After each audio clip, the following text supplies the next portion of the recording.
This is Savannah Hernandez in front of the Eiffel Tower in Paris, France, because I've been covering the illegal immigration crisis in the United States over the last 4 years, but I wanted to come to Europe to check out how the crisis is going over here. Now, a lot of people will take you in front of the Eiffel Tower to highlight the immigration crisis, but we actually have been through various parts of Paris, and to be quite honest with you guys, this crisis is a lot worse than I even expected it to be. Now, I was looking at some of the numbers, and you have about 400,000 to 500,000 both legal and illegal migrants coming into France every single year, and as you are walking around various suburbs of Paris, you very much see that. Now, first impressions of Paris. There is graffiti on every single beautiful building as you are driving from both North Paris into the heart of the city. On top of that, the city isn't the cleanest, I'll be quite honest with you guys. It's pretty stinky, lots of trash. You are very much seeing the results of the migrant crisis on every single street corner. I mean, everywhere we've gone, every single street, you are seeing African migrants. There are also various parts of Paris in which the French people and the French culture is absolutely nowhere to be seen. We are talking entire neighborhoods, entire cultural enclaves in which you are not seeing the French or their culture represented at all. And again, I wanted to come here because we are seeing the exact same thing mirrored in the United States of America. And similar to the United States, the media is absolutely covering up what is going on over here. The government is watering down a lot of those numbers. Now, I've been talking to a lot of local journalists, and similar to the US, they state that, of course, the media is completely watering down what is going on over here, going so far as to change the name of migrants when crimes are committed, so that way there isn't any bad sentiment in the public view towards migrants. You also have, of course, a large uptick in stabbings, in sexual assaults related to migrants, and the French women and the French men who try to bring light to this are told that they are racist, that they are fascist for trying to highlight these issues. So, again, wanted to come on the street and not only show you the front of the Eiffel Tower, because a lot of people always come to this location. What else is going on throughout Paris? What else is going on throughout France? Because this issue is way more pervasive than anything that I was expecting to see, and it was, to be quite honest with you, pretty shocking. So we're going to be reporting Frontline's TPUSA on the ground in Europe, highlighting the illegal and legal immigration crisis and showing you the impacts to the culture, to the people, and what is really going on here, what's being hidden from the world, and how French culture is being impacted.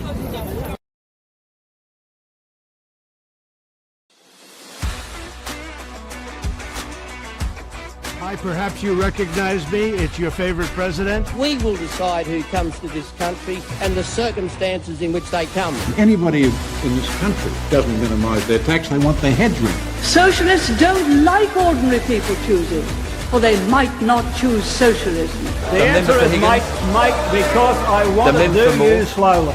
I want to do you slowly. I was saved by God to make America great again. We shall fight in the fields and in the streets. We shall fight in the hills. We shall never surrender.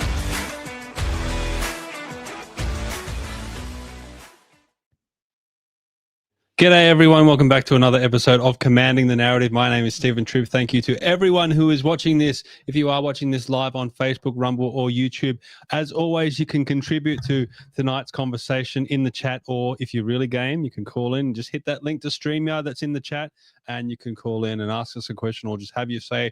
It's like the old talkback radio, but we call this talkback streaming. So it's very nice that you're all joining us. Thank you very much. And we back in the fishbowl. Mr. Adam Zahra, how are you? I'm pretty good, thanks, Stephen. How you going, mate? I'm very well, thank you very much. Awesome. And I've titled this podcast tonight, Is Australia on a Highway to Hell? And who better to ask than the devil himself? Richard Storch. How you going, mate? Thank you, Stephen. Thank you for having me. Thank you for coming. And welcome to the fishbowl. First time in the fishbowl. First time. We've got Dilemmas watching as well. It says, it's been a while since I've caught a stream. I see Ron the Enigma is here. I don't know who Ron the Enigma is. Mr. E still can't work you out. Not sure what that is. Anyway. Right. So What was I going to say about you, Richard? Oh, yes, He was that's the right. devil. Well, you've already called him the devil. I've already called him the devil. So we had the Commanding the Narrative feedback survey. It's all finished up and done now. We had some great responses. So thank you, everyone who filled in the survey. As you would have known from watching the last interview that I did a few days ago with Dr. Christopher Reynolds, he was the most requested guest. But in number 3 position was Mr. Adam Zahra. Oh, well. And surprisingly, I don't know why any of you selected this man, but in number 2 was Richard Storch. Thank you. Let me just move that down so people can see your smiling face there, Richard. Thank you. That's because Richard says it as it is. Well, I think it's because Richard sent it through to all his friends and got them to I branch didn't stack. lobby anyone, I promise. But bringing Richard back is all your fault, not my fault. I just want to make that very clear. Because we do listen to the audience, and that's what the audience wanted. So Katie says I voted for Richard. So thank you, Katie. So Katie's off the Christmas list. All right, let's kick things off like we always do. And that's by letting you guys know how you can support us. It's by heading to commandingthenarrative.com. You can find all the previous podcasts up there. As you can see, I had my interview with Edwina Bull of Australian Firebrand and also Dr. Christopher Reynolds. Those 2 interviews both took place at CPAC. And then the top pick there is the Let's Rethink Renewables Forum, which was a great forum. A lot of great information that we're going to be talking about briefly a little bit later because some interesting things happened there. But please check out that forum, check out the information that was presented there and share it around too, because I think a lot of Australians need to know what's happening out in the rural and remote communities about the reckless rollout of these renewable projects and the mad rush to net zero. So please check out that forum as well. And also, please head and do this survey. It's the Shaping the Future of Australia National Survey. Now, we've almost got about 3,000 responses for this survey, which is incredible. But Sasha McNaughton, who was one of the lovely ladies who put this together from Let's Rethink Renewables, she wants 1 million people to respond to this survey. So please get on there if you haven't filled it in already. Check it out and also share it around. Share it around to as many people as you want, because we do want to hear what the Australian people are thinking about a whole host of issues. Sasha really gets out there. And she really drives it. She just drives us, doesn't she? Yeah, she's a workhorse. Very good. If you want to know who's on the podcast this week, it's also up on the website. You'll see there the thumbnail of for tonight's episode. Some of my best work, I think at least. And also this event coming up in Adelaide. If you're in Adelaide, Australians for Better Government is coming to see you. So it's going to be on October the 26th. It's a Sunday from 2 p.m. and we've got the Honourable Sarah Game. She'll be speaking of course, Dr. Christopher Reynolds, who is also always fantastic on this topic, and also Councillor Henry Davies, who's on the Adelaide City Council. Of course, myself, Mark Neugebauer, who's also on the ABG committee, will be speaking as well. Mark's going to be running for the state parliament in South Australia soon, so come along and check that out. And while you're on the Commanding the Narrative website, please head to the top, hit the sign up button in the top right-hand corner to get our newsletters, and also hit the donate button if you want to go to buy me a coffee and contribute there, or if you want to donate directly to us. As I always say, it helps to pay for the stream, helps to pay for the website, and most importantly, gives me a very warm and fuzzy feeling inside, which is extremely important, as Katie McCallum keeps telling me. Now, what else do I need to let you know about? Well, that's pretty much it. So, Adam, it's good to see you again. I haven't seen you on the show for a little while. I mean, I don't think you've slept since the last time you won. But tell me, mate, you wanted to talk about Charlie Kirk. Well, I just think, it was actually it was a very important event in a negative way that happened, and it affected a lot of people. And I think it made the conservative minded people of the world realize that they're not alone. And when you have vigils across the world and people are still talking about it, it just goes to show how important conservatism is, and that you're not alone, and that you need to stand strong, and that you need to speak up. I think we're all interested in trying to keep people like, we don't want to hurt people's feelings, or not so much Richard, but we don't want to hurt people's feelings, and we want everyone to be happy and kind of stuff like that. But at what cost? At the cost of yourself, at the cost of our culture and the things that we're trying to preserve. It doesn't make any sense. And I think the passing or the assassination of Charlie Kirk really brought that to the forefront. And I think, you know, in essence, God bless him and God bless his family and God bless what comes from this. I think it's going to be a big thing and I think it's going to be a big movement. And I think it's little reminders like this that give us the strength, because it took one to stand and then, you know, 10 will follow, then 100. You know how they say, they talk about that. So one to fall and then somebody else to rise in his place, and then we all fall in as essence. And believe you me, it is a battle. And I think it is actually a cold war. Well, it's not really cold because shots have been fired, but at the end of the day, it is a fight. And if you believe in family values and just living good and in good things, then it's time to stand up and actually start to really get into the movement and speak up. And I've got, sorry, I'm going to ramble on a little bit, but a lot of people have been in my circle. They've always been a bit quiet about it. We talk about it, you know, not online, and we talk about it in private and in our family, in our groups and gatherings and stuff like that. We'll all chat about it. Now people are starting to post stuff up, you know, like I know there's a few, even my wife, she started to, you know, nah, screw it, I'm going to just start saying stuff. And funnily enough, she was really affected by it, actually. So my wife Tatum was really affected by the death of Charlie Kirk. No, it was such a graphic event. I think we all were. I mean, Richard, I'm assuming you would have lived through RFK being shot and JFK being shot and Martin Luther King, all Lennon? in a very John Lennon. Yeah, John Lennon was around that time. All in a very short amount of time, and now we're living through you know, President Trump being shot at. He obviously didn't die, but it came close. Now Charlie Kirk. Is it a similar feeling from what you experienced back when all those shootings happened previously? No, I don't think there's as much shock now as there was then. Okay. I think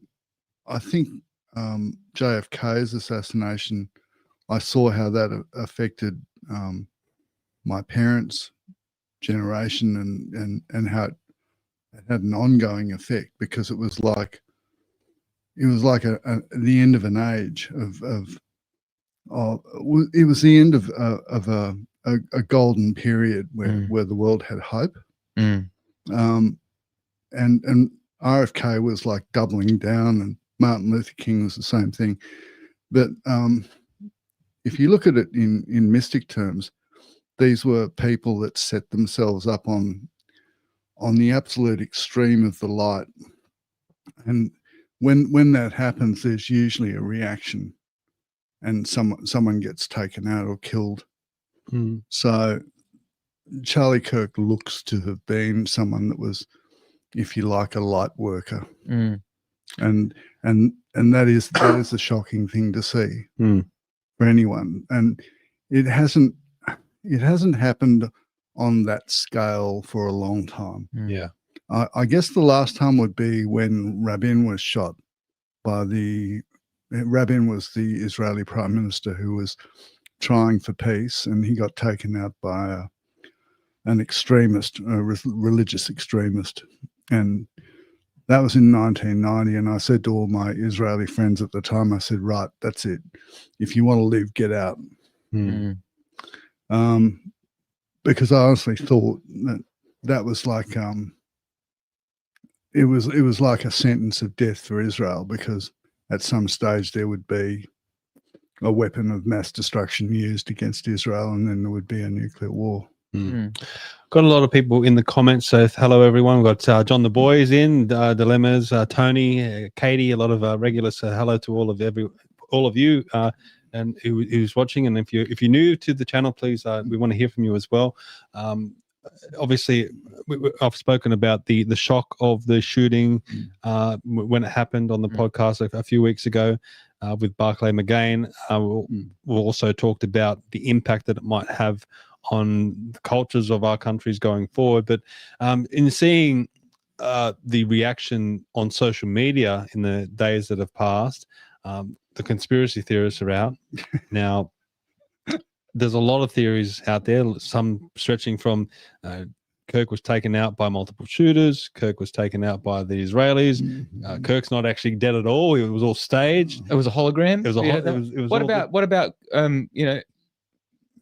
implicating Erica Kirk? Yes, I saw because who had the most to gain from it? She was Like, linked with Trump, and I don't believe that for a second. I've got to be honest.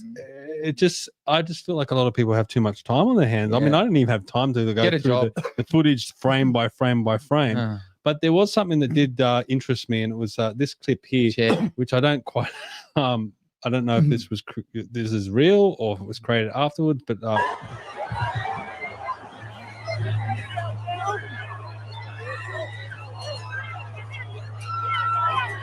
As you can see there, we might have to play it again for people that didn't quite catch it. You can see that chair comes back up by itself, hits the top of the table, and then proceeds to go through the table. Yeah. So have you ever seen it? Could be a camera angle. I don't know about the whole thing of it going back on there, but the camera angle could be.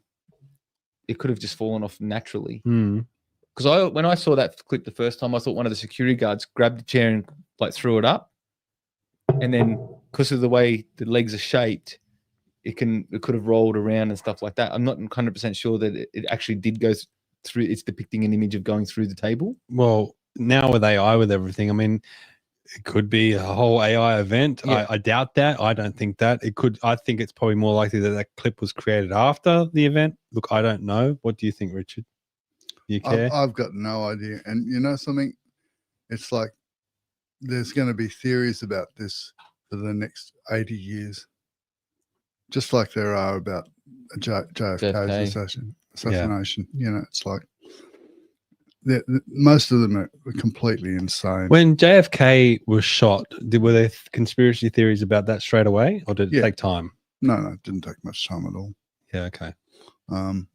That's my recollection. Dilemma says, don't forget the exploding microphone theory. Oh, God. Talking about his little lapel. Oh, yeah. Yeah. I don't know. I just think I take it as face value, and I just think it's a sad event.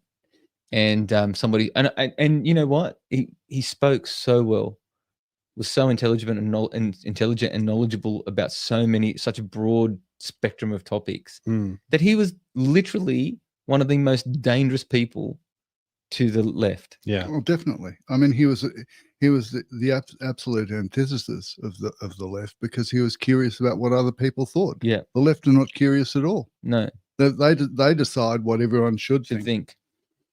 What about this comment from Katie? She says, I have never seen my 17-year-old son Cooper and 14-year-old daughter Audrey affected so terribly by an event. They are still sad, and it has bolstered their individual spirituality in ways I could never have imagined. So, I mean, what impact is this having on young people? Well, that's going to be really interesting. My guess is it will inspire them to speak out and be curious. I mean, Katie's children are Gen Z, and the mystic prediction is that Gen Z will be the most conservative generation in 150 years. And the obvious question is, well, how will that happen? Well, maybe that's betrayal. That's what changes people. Yeah. Well, when they can't buy a house, when they're not going to be able to heat or cool their home, and when they're saddled with a massive debt that they've got to pay back with their taxes, like no one's getting a tax break in the next 100 years. No. One of the things that really blew me away about the shooting was not just how graphic it was, but the response from the left. I mean, we did see some people like Cenk Yuka who come out and say, speak out against it and say, we've got to settle our disagreements, through words, not violence. But a lot of people were cheering this and celebrating it. And closer to home, we had this social media incident with the member for Warringah, Zahra Steggall. Now, Zahra Steggall, I mean, it might not be her personally, but definitely her social media page, which I'm sure is run by some of her staff. Well, she is a despicable person. Well, I wouldn't challenge you there. The thing is, but it's her name on it. It's her page. So whether she runs it or not, or click or not, she's still responsible. She's still responsible for the communication and the effect of it. Yeah. No excuses. No Of excuse. course, she's tried to walk back from it and saying, "Oh, it wasn't that bad," or "I didn't mean it," or some other rubbish. So the actual post was saying that is violence acceptable in certain circumstances? Political violence. Yeah, and some people said yes, and she went and liked that. So it's not a good look, is it? Nope. It's disgusting. What do you think this says about? And we're going to be getting onto this a bit later, Richard. But what do you think this says about her character? Oh, it just says that she is an utterly ruthless and unprincipled person that's only interested in winning and being the centre of attention and the most important person in the room. And ironically, that is what 99.9% of the people that voted for her would charge and accuse Trump of, and yet they've voted for someone exactly like that. Exactly. So they voted for Trump in Zali. No, they voted for the worst iteration, the worst possible, the worst possible extraction of that personality type. Adam, as you as a sitting member of council, if you had put out something like that on your social media, how do you think you would have been targeted? Just so I'm clear, I'm not speaking as a councillor on this. I'm speaking as a person. Oh, that's right. We're not allowed to say the No, but I'm speaking as just a regular citizen here. This is not a council endorsed speech. Look, I'm sure that I mean, I would probably be reprimanded and lose pay, if not probably the crazy left in our council would probably try to get me removed. So why doesn't this hag lose pay? Because it's why can't we find politicians for behaving badly? Because this is the agenda that wants to be pushed. Well, imagine if so just one quick right. So imagine if Alex Antich had liked the post of not the same, because he would never like a post like that. But what I'm saying is of the extreme opposite of what the left want. Right? They would probably call for blood for him. They usually do. Well, this is what I'm saying, right? So what happens is, but it's over nothing. This is something. Yes. This goes towards what I called this podcast is Australia on a Highway to Hell, with the MPs like Zali in Parliament, and this is the sort of stuff we now have to deal with. And you couldn't dig deeper into a barrel of crap. You couldn't really. All right, there's a quote for you. This comment from Katie: I have 3 instances of my kids' teachers laughing, high-fiving, and joking about Charlie's death in the classroom. I mean, that's just disgusting. It's disgusting. One of them said, "Don't tell your parents what I just said." Unbelievable. So what? So Katie, I would lodge a formal complaint and get that person sacked. Like, like the fact of the matter is that you don't celebrate somebody's death, at anyone's death. I mean, I wouldn't. Well, the left are going to say you're violating their freedom of speech. Well, I mean, cancel culture. Well, we don't have freedom of speech in this country. That's an illusion. We have laws against hate speech. There's all kinds of restrictions on free speech. We have defamation laws, which are punitive and incredibly wide-ranging. Yeah. We don't have free speech in this country at all. No, we don't, which is what we're going to be getting onto as we go along tonight. But one of the things I want to talk about is CPAC, because I did attend CPAC. I don't know if you guys saw any footage of CPAC. Sorry, no. We did a podcast a few years ago called the Good, the Bad, and the Ugly, and I think it would be fitting to do something similar in this recap. I guess the good thing was the venue. It's a fantastic venue and a fantastic stage for, I guess, conservatives or right-leaning people to be able to get on the stage and express their views. I thought they couldn't in Sydney, could they? Because the police were going to charge them for... Oh, they do that anyway. Apparently they did that in Brisbane as well. Did they? Yeah. I heard they didn't. Well, I heard they had to pay for some security and that sort of thing. I mean, you saw security there. They were definitely visible, so that it was definitely happening. Was it police security? Though? Police security? Like uniformed police? Or was it private? Both. There was all types. Because because remember we were at CPAC last time, and I know a friend of mine, I won't say the name, was pointing the different ones out. This is that type. This is that type. So, was he doing a sort of danger assessment at the same time? That one's deadly. It's not so deadly. Yeah, a little bit of that. But look, I think it's a great. And I think the crowd was good. I walked in, it was full house. I was like, oh wow, especially the first day, and also the networking opportunities you get to go. From going to those certain events, and obviously we spread the word of Australians for Better Government, and our secretary Tony Bayo got in front of Gina Reinhardt and a few different people, which speech was excellent. Was it received well? Yes, very well. That's great. Very, very well. And also Katie McCallum got in front of people like Tony Abbott and Warren Mundine and a whole host of different people.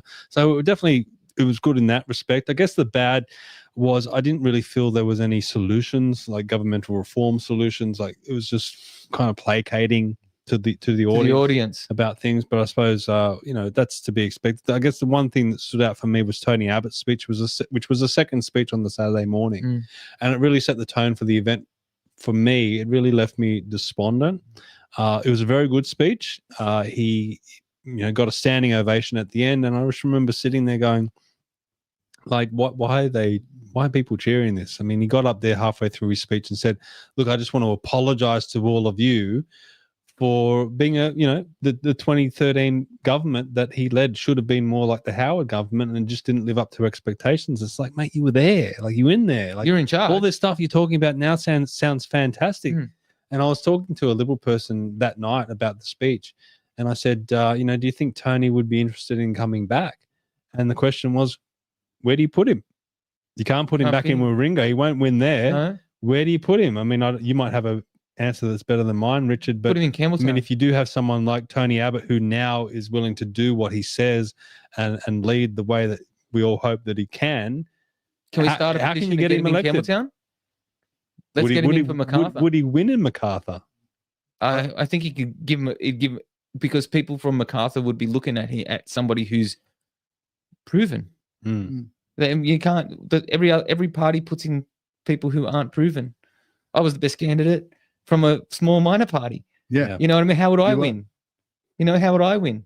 And then it's proved that I believe I was better than the last candidate who was. We'll be talking about this subject later. Yeah, because this is the problem. We vote for parties in this country. We don't vote for the individuals. We don't even consider the individual we're voting for, and that's why we get the dross. The rubbish that we get because we elect all these people who have no qualifications, no abilities and no skills. But do you think that's a problem if you look at someone like Abbott and say, well, we have nowhere to put him? Well, it is the problem because it illustrates that Australians don't respect past performance because he did get elected and become the Prime Minister of Australia. So he does have an experience as well as talents and skills and abilities, which he brings to the table. But imagine what he could do. Like, it doesn't matter Campbelltown. I'm just using MacArthur as an example, right? It's a good example. But imagine the debate that you could have and have, like, you've got a federal member, Mike Freelander, who's been in the game for 3 or 4 terms now. Okay, and then you've got people like myself, like rookies, just trying to like come in and debate, and and we said it many times, between, and you with your experience as well, right? We all work. Politics is really part-time for us, right? Really. Okay. Sure. So what happens is we work, we have families, we're not having all the information come across the table like experienced members. So you're really you are the underdog, right? But imagine having somebody like Abbott, who lives and breathes politics. I mean, was the Prime Minister of Australia, for goodness sakes, right? Whether he was 100% successful or not, he was there, right? So now what happens is, for MacArthur, right, you're bringing in a ringer, right? So now what happens is, what could possibly, like, say somebody like Mike Freelander do in a debating situation? He would get smashed. Absolutely. I mean. Like, I could give him a run for his money. I could give, Greg Warren on MP a bit of a run for their money when I'm doing my research and know what we're talking about. You can give him a bit of a run, right? I mean, I wouldn't say I was victorious, but I'm saying we can run him. But having somebody like him, that's Rocky coming into the ring, man. That's like, the bell's ringing. Well, Ron says Tony Abbott is a Liberal, which is the last thing Australia needs more of. Liberals. I tell you what, we need more Liberals than Labors. You're actually quite incorrect. And he's actually a democratic socialist, because he grew up under the mentorship of Bob Santamaria, who started the DLP. He mentioned that at CPAC, actually. So he was never a hard right winger ever. And he was always a moderate. It's just that the left went insane about everything to do with Tony Abbott and tried to vilify him, and ended up spending $10.5 million getting Zahra in there and getting him out. Ron goes on to say Liberals are lockstep with Marxists in regards to immigration, abortion, the climate hoax, vaxxers, and lockdowns. Could you argue against that? Definitely. Okay, just for the sake of it. Is it because we've got the wrong kind of Liberals in? I think the Liberal Party is hopelessly divided now.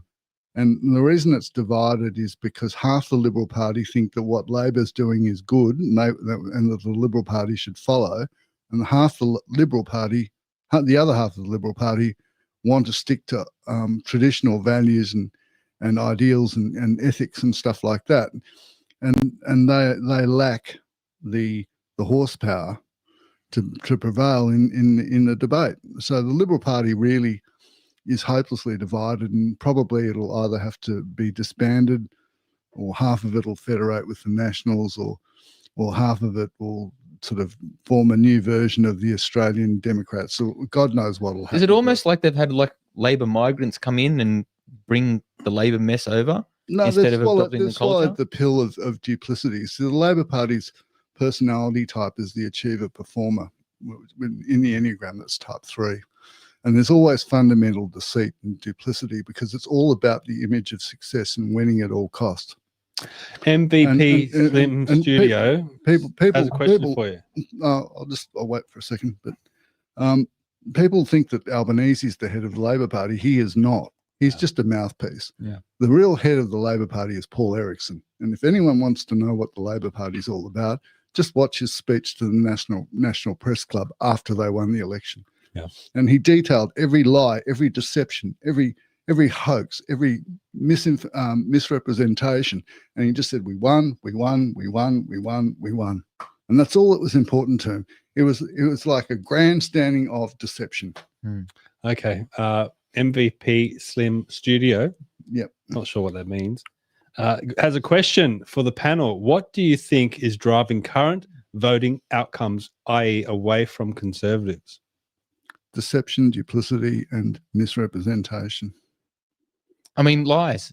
Yeah. At the end of it, oh, we're going to bring your bill down, $275. Never happened. I mean, like, so what happens is you got to understand, Slim Studios, MPV, or what your name is, sorry, is that the average punter, the average voter out there, literally grabs a headline and then rolls with it. Okay, so what happens is you have Albanese go on the radio or on TV and saying, oh, we're going to reduce your electricity bills by $275. Oh, we're going to make sure that, Medicare stays free. Oh, we're going to do this and we're going to do that. And it's all just, money. It's all this nonsense. Right? And then people just go, well, substance to it. That's going to be, oh, we'll help your children get into a house. I had somebody come up to me and turn around and say, oh, it's going to be a great thing when the government owns 40% of your house and you pay the rest. And and I'm like, yeah, that's going to be awesome until they, want you to do things for that 40%. Oh, but my daughter will get a house. Yeah, but she's never going to own the house. She's just renting it off the government. Look, I think the answer is I was speaking to Colin Boyce up at CPAC, who's the federal member for Flynn, and he was telling me about the success that he had, not just this election, but the past election. When he ran in 2022, he wasn't assured to win, and he ended up getting a 3% margin. In 2025, he went against the trend and increased that by 6%. So he's almost holding that seat by 10% now. And what did he do? He pushed back against net zero, and he stuck up for conservative values, and he campaigned on what most people would consider a Nationals or Liberal Party, or up there it's the LNP candidate would campaign on, and he won and he succeeded and he went against the trend. And I said to him, did any of your colleagues knock on the door, like when you got back into Parliament, to say, what did you do right? And he said, mate, no. He said, I was the only bloke in the country that had a swing towards me, and I had the biggest swing towards me. And let's not say the word he used. But no, he wasn't in the media. He wasn't on Sky News. They didn't celebrate him. They didn't talk to him. They didn't ask him what worked, what didn't work, ask for advice. Just completely ignored it and swept it under the rug. This is a big problem. If you want to know what's wrong with the Conservatives, they don't want to win. And they don't want to learn from people who are winning. Yeah, that's right. Yeah, they didn't even really talk to Andrew Hastie, and he got a swing towards him as well. That's right. Yep. And Andrew Hastie's actually a strong up and comer, right? He is. I don't mind. I don't mind his stuff that I've been. He's come on my feed a lot lately. Oh, John the boy, this poor kid. He's written, "I can't believe libertarianism is becoming more and more favourable to me." Mate. John the boy, okay? Because 90% of it is good stuff. It's the other 10% that kills it. Let's not go there. I mean, when we speak about it endlessly, okay? I can agree with so much libertarian policy. Let's not talk. I mean, they polled like they don't exist, so please let's not talk about them. All right, let's talk about the ugly, which is my final point from the good, the bad, and the ugly. Look, some people didn't agree with me on the night, but when we went to the gala dinner, Jacinta Price got up on stage and she was wearing the flag she wore into Parliament. Apparently, she'd signed it and they auctioned it off. And I sat there and I'm like, "You're not going to auction the flag, are you?" And they auctioned the flag, $50,000. Hopefully, it goes to a good cause. Hopefully, someone frames it and puts it on their wall. But I had a problem with that. I don't know if you guys have a problem with someone auctioning the flag. And I don't think it's disrespectful. It's a national symbol. Yeah, right. But I mean, bear in mind that half the country wants to burn it or at least get rid of it. Well, yeah. Oh, actually, speaking about this, actually, great segue. I was driving past a Catholic school the other day, and they had the Australian flag off to the right, and up front and center, Aboriginal flag. Yeah. Disgusting. I was shocked when I seen that, and I think I will write a letter. Well, because that's not. I mean, our Prime Minister gets out in front of 3 flags. He should be in front of 1 flag. Yeah, but is that justification for auctioning the flag?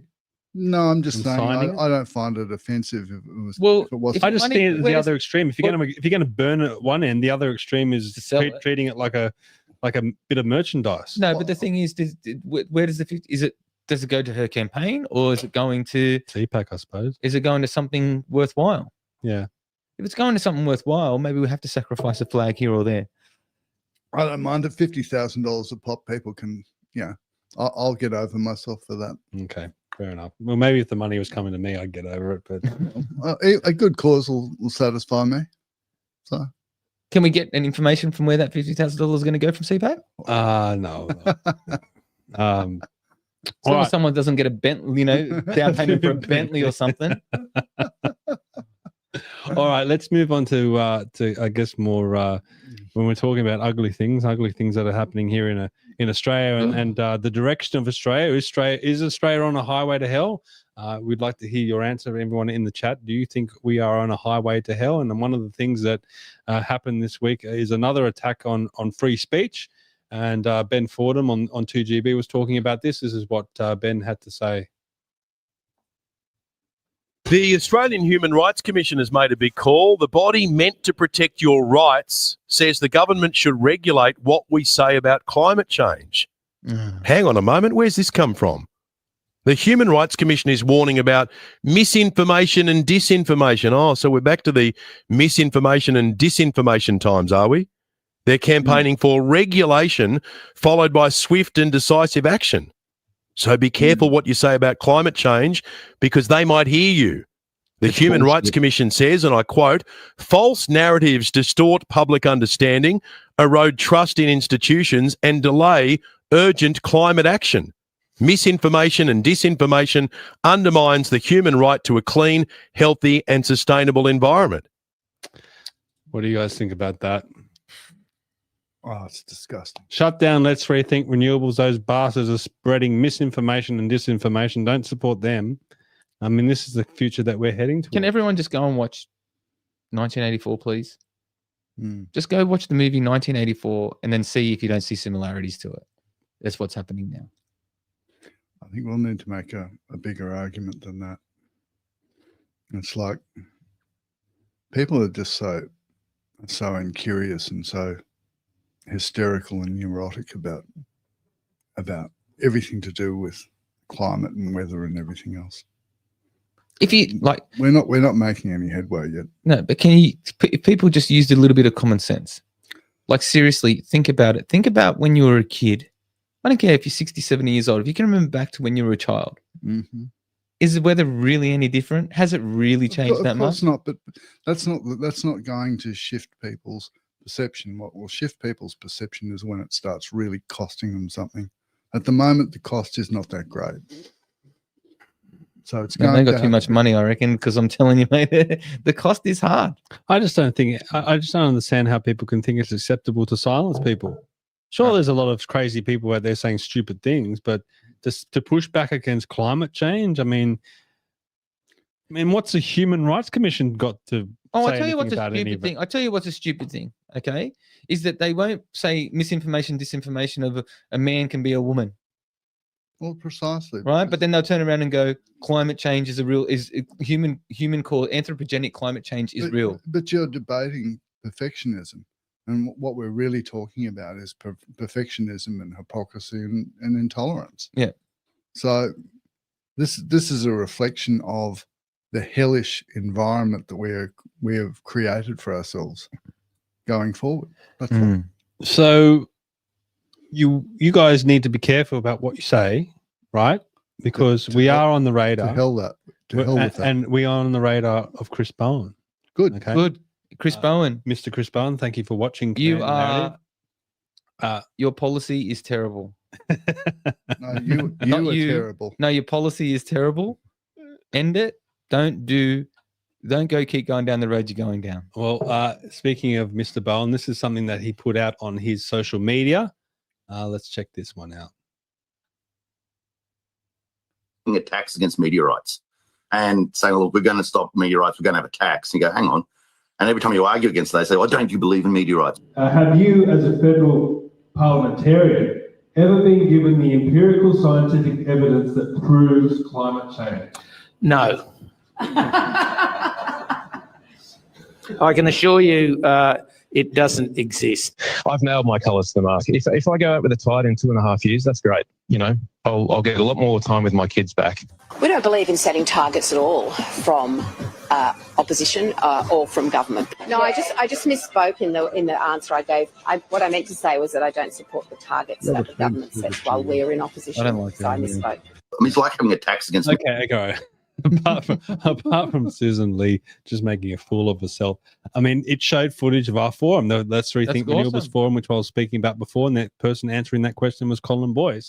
But fancy the left trying to ridicule a question which I'm asking a federal MP, asking him if he'd ever seen the empirical scientific evidence of climate change, and he says no. And they're going, look at the Conservatives, they haven't seen the evidence. Well, no, none of them have. None of them have. So I requested it in council. Yeah. Actually, I did get a response. I haven't read it yet. I should read it. They send you, but the problem is it's not just a nice little tidy document saying this is the study that we did and this is this. It's pages and pages and pages. And, you know, when you're reading council, you know, business papers and running businesses, it's a bit hard to sit there and read another essay. Well, that's correct. Chris Bowen just put out his report in the last few weeks, which is all about what's going to happen if we reach, 1%, and what's going to happen if we reach 3% warming. Everything's going to fall down around us. And you're reading this document, and it's like, there's no evidence here. It's all just what happens if we reach this point or this point or this point. It's not saying this is going to happen. It's not saying we just observed the, readings that suggest we're heading in this direction. None of that. But it goes out into the media, and Chris Bowen does these press releases and press conferences where he's talking about these reports as if it's gospel truth that this is coming for us. It's about to happen. And I actually did an interview on the Mike Ryan show through the week, speaking about this. This is what I said on Mike Ryan. I mean, truly, headlines there were "Man with low IQ plots destruction of Australia." Stephen Tripp. It's about right, isn't it?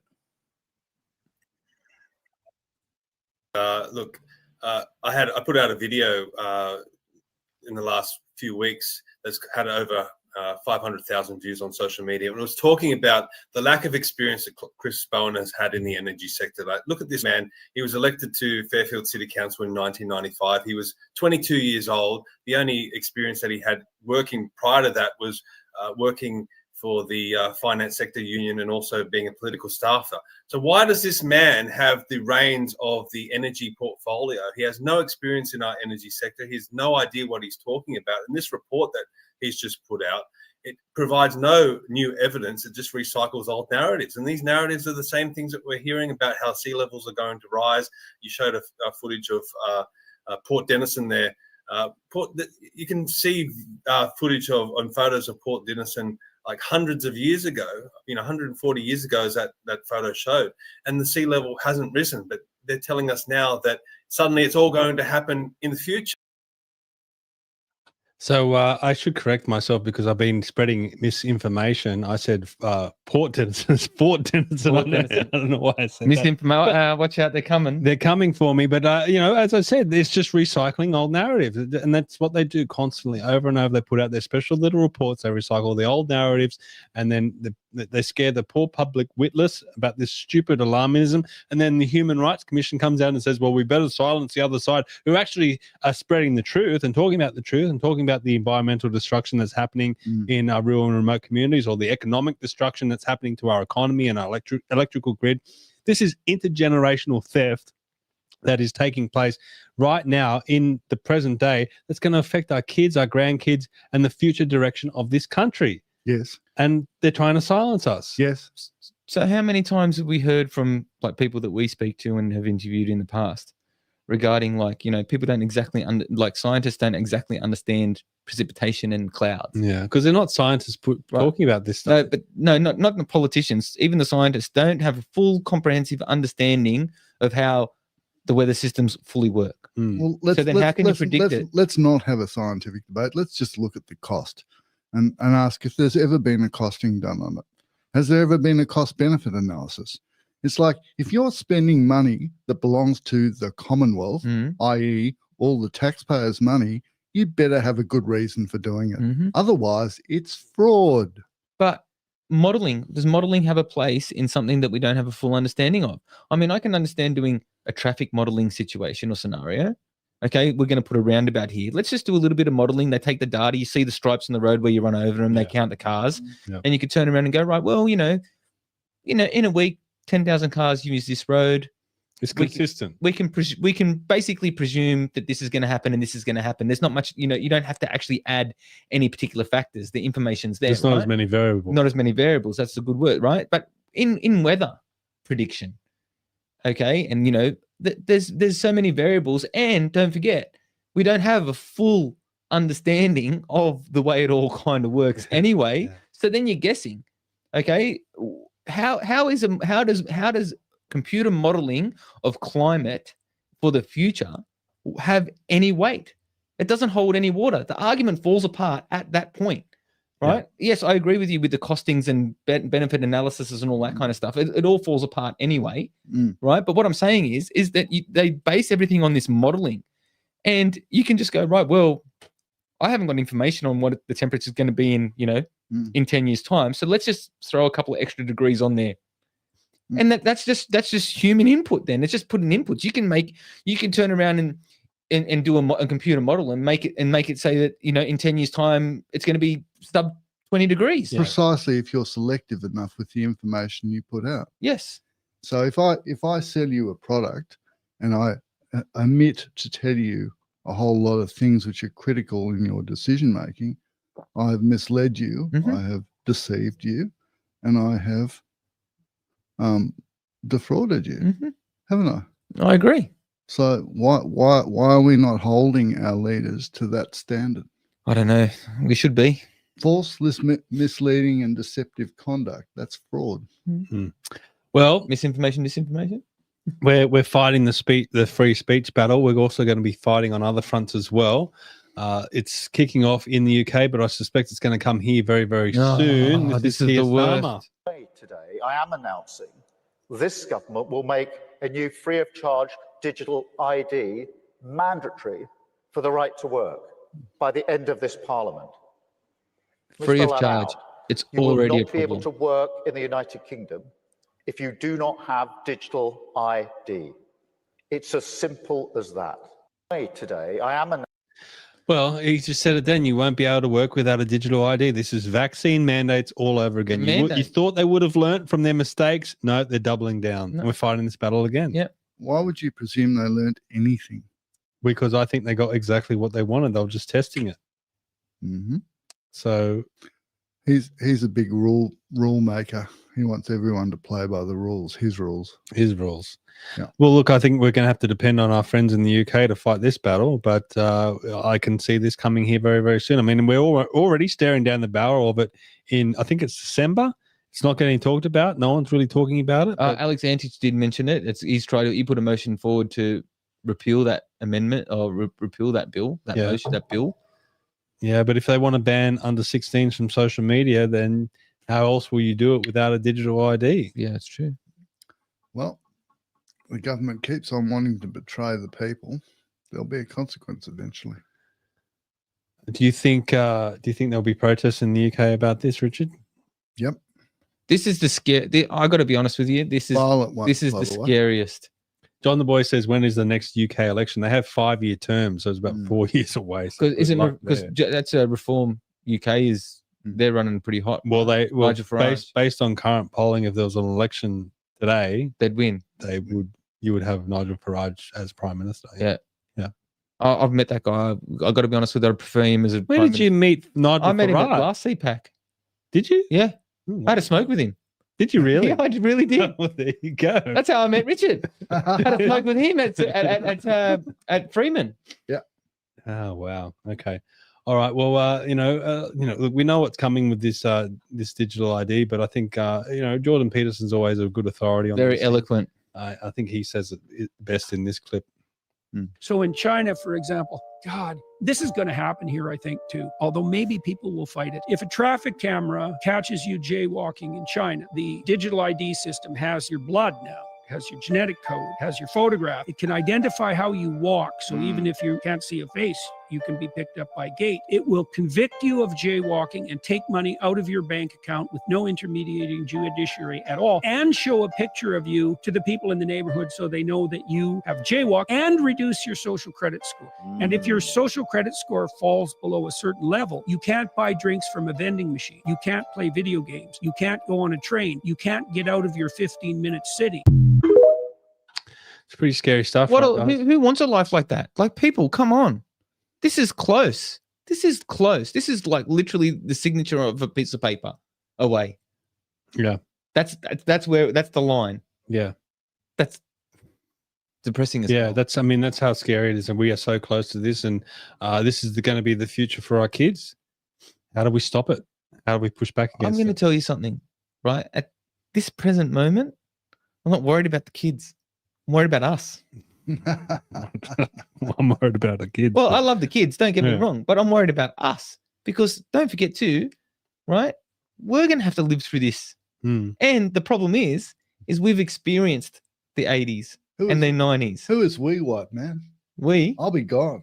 No. I'm a boomer. You guys are millennials. Yeah, but you guys are the ones who are going to. You'll see. I'm not part of this. In December, you'll see this happen. Well, it's okay. I can put up with it for the last 10 years of my life. 10 years of your life. Yeah. It's up to you guys to work this out. Well, man. Well, these are fires along the road of the highway to hell. Another big fire is immigration. And while I was up in Brisbane, I attended 2 events. One was the Australian Firebrand Housing and Immigration Summit, and I also attended the British Australian Community Backpack event, and it was all about immigration. And we saw it in that Savannah Hernandez clip from France, where it showed how French culture was being eroded and French society was being eroded by a huge influx of immigrants. I mean, it's happening here. We have massive immigration here. No one seems to support it, or at least not openly. We're seeing massive rallies in the streets pushing back against mass immigration, but we have people. What was that guy's name that went on it's gone out, was it Butler, went on Q&A and said, well, we're trying to stop immigration, we're trying to get people to go back home, but they're just not listening. I mean, you guys are in government, you can pull the reins on immigration, and that's just not happening. We have 100,000 people who've been refused protection as refugees and denied status, and they won't go home, and the government won't ship them home. Yeah. And you know what you do? Okay, the government on taxpayer dollar, right? Hire the Fair Star, P&O Fair Star. So guess what? You want a holiday? Send them on there and one-way ticket out. Give them the time of their life for a few days or 14 days, and then just park the boat and say everyone off, and then the boat just turns around and comes back. where would the boat go to, Adam? Oh, I haven't thought it through. Okay. Look, I think immigration is becoming a big thing here. Obviously, it's a big thing in Europe right now. We're seeing the effects of it in Europe, or the impacts of it in Europe. I mean, we're not immune to it here in this country, and we do have a great culture in this country. We don't celebrate it enough. We're constantly getting told that we should feel guilty about our past here in this country, but that's far from the point. We should be very proud of what we've achieved in this country, how we've been able to establish the civilization in such a short amount of time, and it's been built on the back of a lot of great people, and we do have a culture here in this country. It may not be as profound as other European cultures or other Asian cultures, or It's not as old, though. Stephen, you've got to be careful. You're starting to sound a bit like our Prime Minister, who said, we are a country that is built on migration. I didn't say that. Well, that's what he says. He said that the First Nations are a great thing. He said that the immigrants that have come since are a great thing, but those damn white nationalists, they're the problem. Oh, those people that actually built the joint, they're the problem. I must have missed that bit. Yeah. No, he sneaks it in there with his little, does he? Subtle sort of. That would be unlike him, because he very rarely says anything of the slightest substance. I think he should be the first white nationalist to go. I couldn't agree more. All right. I guess a lot of people are looking to America for some hope with President Trump. I mean, he definitely is one of the funniest presidents that we've got in recent times, at least. He's just installed this at the White House. This is the American president walk of fame. It's got all the presidents there. You can see Clinton. You can see George Bush Jr., Barack Obama, Trump the first time, and also the auto pen for Joe Biden, and then back to Trump. Did he do that real? Is that real? That's real. Legend. Excellent. Yeah, so making a bit of fun of old Joe Biden there, but there are other serious derangements issues going on in America. I mean, I don't completely understand this one or why it's such a big issue, but this is what's going on in America right now with what's it called? Tylenol? I mean, I don't know. Oh, yeah. It's like I suppose it's like Panadol. Panadol. Or something? Yeah. Panadol. Okay. Well, here you go. 28 weeks pregnant. You know what I'm going to take? Some Tylenol to see the benefit. It's going to work like a charm, and my baby won't have autism. Good job. Idiot. Like, what's wrong with you? Honestly, like, what's wrong with you? What happened to women? Something happened. Tylenol even tweeted, we actually don't recommend using any of our products while pregnant. Congrats on your upcoming edition. So exciting. It'll be great to touch base real quick since we haven't tested Tylenol to be used during pregnancy. With studies and more studies. I get some people are very weak-minded, and they can be influenced to be outraged at certain things when they're told to be outraged. But how can any mother, woman, say they love their children so much while putting them at risk simply to make a political point and to get likes and views on social media? And I'll just I think she said it the best there. I mean, all medication has that little line at the back says if you're pregnant, you better consult your doctor. And then there's women out there making these TikTok videos while heavily pregnant. I don't know how much of a risk it is. People are saying yes, there's links to autism, but like, why would you even take that risk? Well, I mean, some women don't even eat eggs during pregnancy because they're worried about certain things. They won't eat certain foods, soft cheeses, this, that, the other. Yeah. Right. There's a whole diet, that you're not. And they might eat. just be wives' tales, but they go, okay, well, even if it is a wives' tale, I'm still not touching it. Don't eat alfalfa sprouts. Yeah. And all that kind of stuff because that can bring on miscarriage or something like that, right? And what happens is, but then they'll just pump toxic chemicals into their body like willy-nilly. Yeah. Well, and then she'll be the first one to cry poor mouth when the baby does come. If the baby, God help not, but has autism, Should probably celebrate it. Look at my baby; it's got autism. Great! I'm a fantastic mother for now. I'm on raising welfare it. for the rest of my life. Yeah, come on. What is happening with women? Is this just a women thing, or is this a man thing? What is a woman? What's happening in society, Richard? I mean, I guess this is going to segue into what we're going to talk about next. But what's your views on all of this? I think that there is a devotion to image, as I alluded to before with politics. It's like there's either the image of success, or the image of style, or the image of individualism, and that's in contrast to real values, which is maybe what existed 50 or 70 years ago. Katie says paracetamol is a poison. That's why people use it to overdose and kill themselves. Tony says Kennedy and Trump announced that paracetamol was bad to pregnant women, therefore do opposite. Then this one from Shay, she says apparently some women took that much, or that must mean some woman took that much. She's on life support, and the husband has to make a decision about the baby. That you saw that on Instagram. I heard that. I heard about that story as well. Yeah, that's pretty horrific. Yeah, so she took so much of it that, because don't forget too, it damages your kidneys or liver. One or the other. It knocks out your liver. Yeah. So like with anything, with any medication, with anything that you put into your body, you have to be. It has anything has a side effect. Yeah. Whether it's just good or bad sad. side it's effect, really sad. people are stupid. Yeah.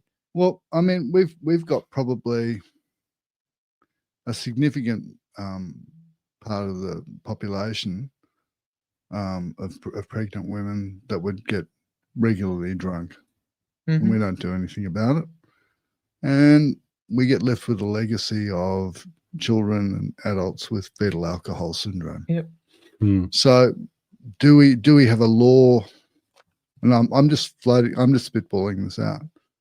Do we have a law that makes it illegal for women to be intoxicated if they're pregnant? Oh, well, the digital ID will fix that, because if you're pregnant, it'll know, and then you won't be able to buy alcohol with it. But what if you do? What if someone else does it and you're intoxicated? Do we lock you up for the term of your pregnancy to make sure you don't produce a damaged child? Look, I think this is more showcasing philosophical. Two things: either they're deranged about Trump, or they're just desperate for clicks on social media. I mean, one of the two, or both. I mean, could be both. Could be easily be both. Yeah. I mean, madness doesn't usually have boundaries. It just sort of But you're right, Pat. I don't even find it funny, because it's so true. There's no boundaries to it. It's just, I mean, gee whiz. Well, speaking of madness, now, Richard, you've been bugging me about this for months now. You want to speak about the enneagram, which is a passion of yours, and can I just ask? I'm sorry before we get to this, because I love children. I don't want people to hurt their children and things like that, right? So if Donald Trump turned around and said, "You know what? Don't take thalidomide because it's bad for your children," would you have would you have the same crazy leftists or whatever turn around and start pumping thalidomide back into their bodies? No, I don't think so. I think they'd just blame him for putting the thought in their mind. Yeah, but he didn't put It's the, like he didn't put this the tablet new in their form mouth. of mind control. All right, we can get off the topic now, but I think just people do some research and look after your children and look after the unborn. Yeah. Like, come on, guys. Exactly. Now look at this handsome gentleman here. I mean, would you trust this man with your children?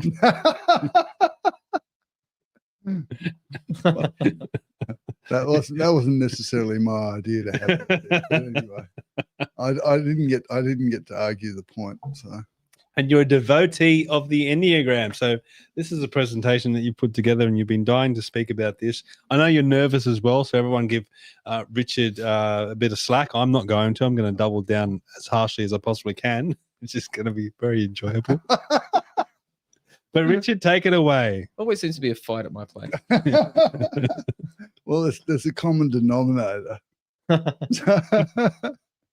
So yeah, I describe myself as a devotee or an advocate for the Enneagram, which I've been studying for nearly 20 years. My wife started studying it and got me into it. So it is a system. Can you move on? Mm-hmm. So it is an ancient teaching, or the extraction of ancient teachings, and it comes from two Greek words, ennea meaning 9 and gramma meaning something drawn. So it's basically the 9 points of human personality types. Dilemma says, I like shapes too. No, this is leading towards something, Richard, because it's about psychological profiling. That's what you're going to be doing with our current day politicians. Is that right? Some. I mean, we're not going to get that much time to do that. We'll cover a few. Okay. So the Enneagram has the potential to elevate human existence by enabling us, humanity, to interrelate with each other more effectively and compassionately. So in a sense, to understand the different languages by understanding our own in the first place, and then recognizing objectively what is the effect of our actions and communications around us. So it's actually a path to freedom rather than a personality typing system, because every human being has the choice between being free and being miserable. Shay says, just 9 personalities? I've got at least 20. Well, some of us are more fortunate than others. All right, we're moving to the next slide, are we? There are up to 58 variations, but we're trying to keep this as simple as possible. So yeah, it's a path to freedom, because obviously most human beings choose misery instead of freedom, because misery is predictable. Right. Okay. So that is the purpose of all the personality types, is to keep everything as it is, not to allow evolution or growth. So that is what keeps us feeling and doing the same things over and over again, sometimes in slightly different forms. And it means that we spend whole lifetimes just learning 1 or 2 basic things instead of being free to become who we really are, which is a lot more than a systems management, if you like. Okay, so as we're still on the theme of the highway to hell. Yeah. So we're going to be, you're explaining this so we can maybe dissect some of the people that we have in control at the moment and why we're heading in the direction that we're going. Yeah. Well, we have a party in the government that's basically absolutely committed to duplicity and deception and telling us one thing and doing another. And we've got an ideal spokesman as the Prime Minister, because he never, ever says anything of substance. He is an expert at deflection and dismissal. And he'll often just present information as if that's an answer in itself, and it's got nothing to do with what is being addressed. Yeah. Okay. So are we moving to the next slide, are we, or are you still on this one? Yeah, we can move to the next one. Okay. Let me just bring it back up again. So that is where the country is. We have elected an organisation, a party, a government that will keep us blind, deaf, and dumb. Okay. All right. So what's this showing here? So this is basically the construction of a human being, and the left side is the survival drives, and there's 3 of them, which are self-preservation, social, and sexual. And so they're all about survival, and that's basically where we start from. That's the foundation of every human being. And when you start looking at organizations and parties and countries, they all have personalities too. So just like individuals do, and usually the same types. So then we move up into the enneagram, and they've got virtues there. So each of these qualities is the virtue, and then at the top we've got the holy iterations of those personality types. That is what is our true essence. So on the other side, we've got the degraded version of that. So instead of we've still got the survival drives, but they're right up at the top. So everything's a matter of survival rather than the foundation. Then in the middle, we've got passions instead of virtues. And at the bottom, we've got fixations, which drive compulsive behavior. So if you like, it's like an inverted version of the same thing. So when we look at someone, we look at their virtue and their passion, and what we see will determine how high functioning someone is. So at the moment, probably the most functional leader we've got in the country in government would be Chris Minns. So his virtue is serenity, and his passion is anger. You'll very rarely see anger coming out of him. Very rarely. It's very tightly controlled. He's very similar to you. So, and the reason he's such an effective leader is because he is so calm, he is so in control, and he is so measured and reasoned. Now, on the other side of that, if you're looking at someone that's with the same personality type but very dysfunctional, you'd look at Adam Bant. And if you look at Adam Bant, what do you see? You see no serenity, you see nothing but anger. It's just all anger, rage, judgment, criticism, demands. It's just hard and horrible.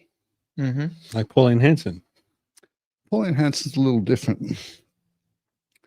With her, there's the passion is lust, and the virtue is innocence. Lust? How do you get lust? Lust is like consumption. It's Okay. like I want more, more, more.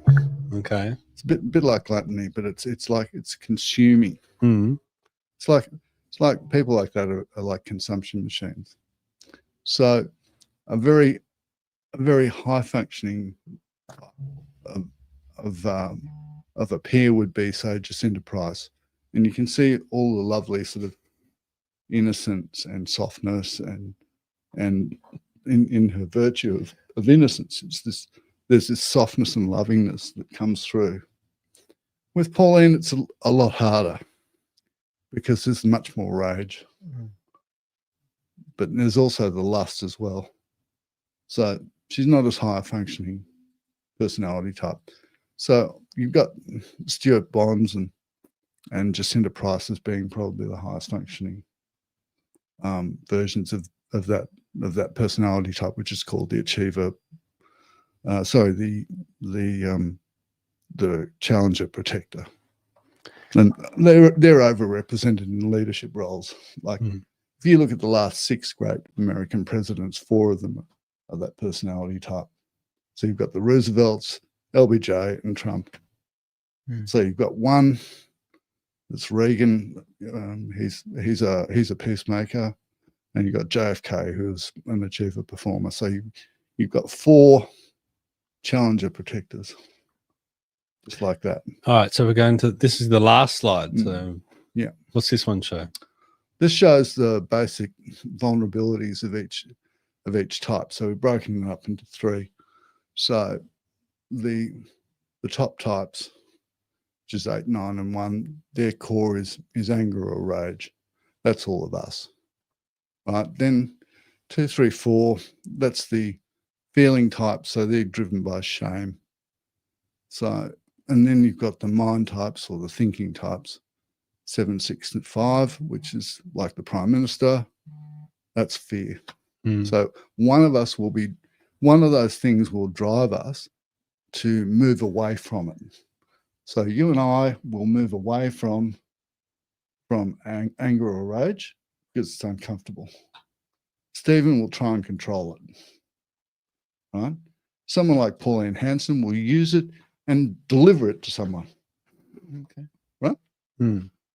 So that's that. So each fixation will handle the challenge of that particular vulnerability in a different way.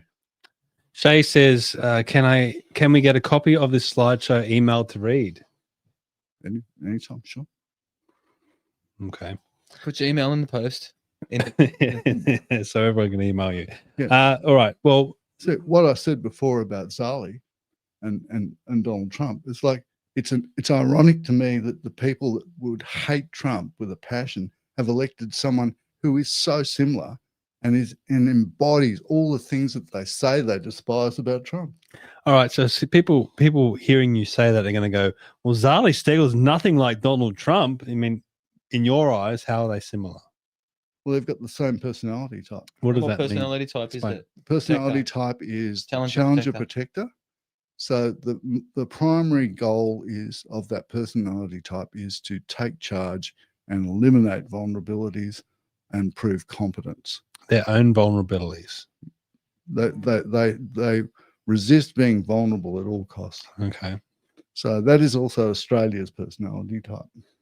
Okay. And Israel's and Ireland's and Morocco's. And how do you determine these things? By observing what you can see. So what you can see is either the passion or the virtue, right?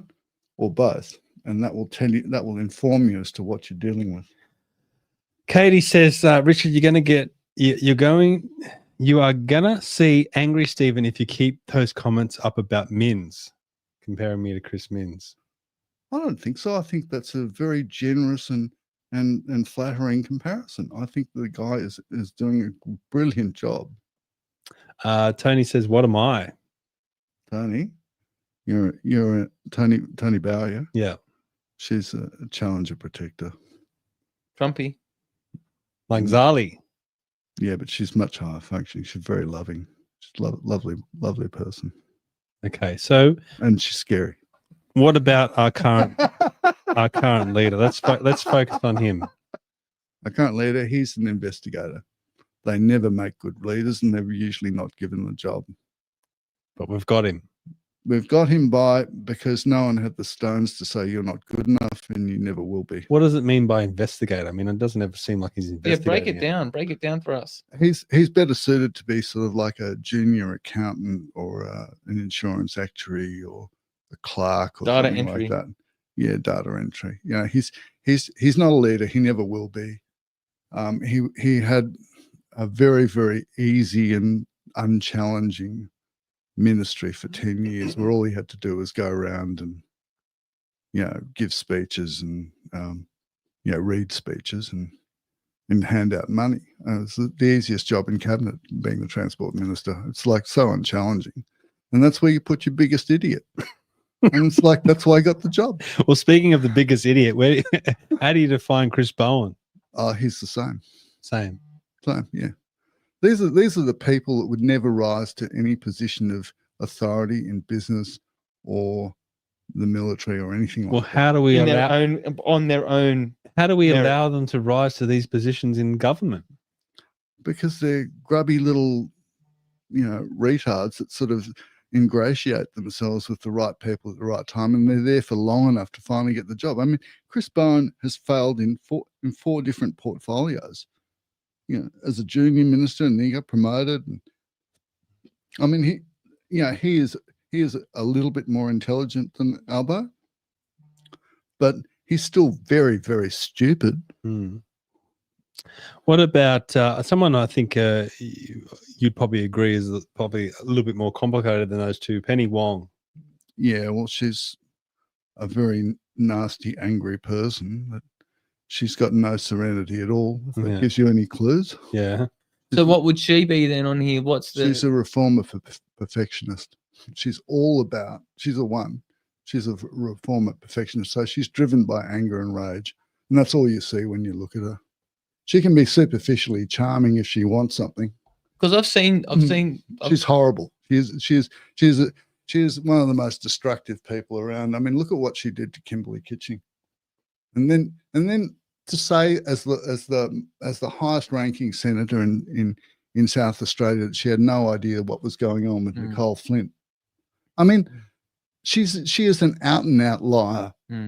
She just says whatever she feels like, And because she's so self-righteous, she never questions herself. She takes no responsibility for the effects of her actions. She's disgusting.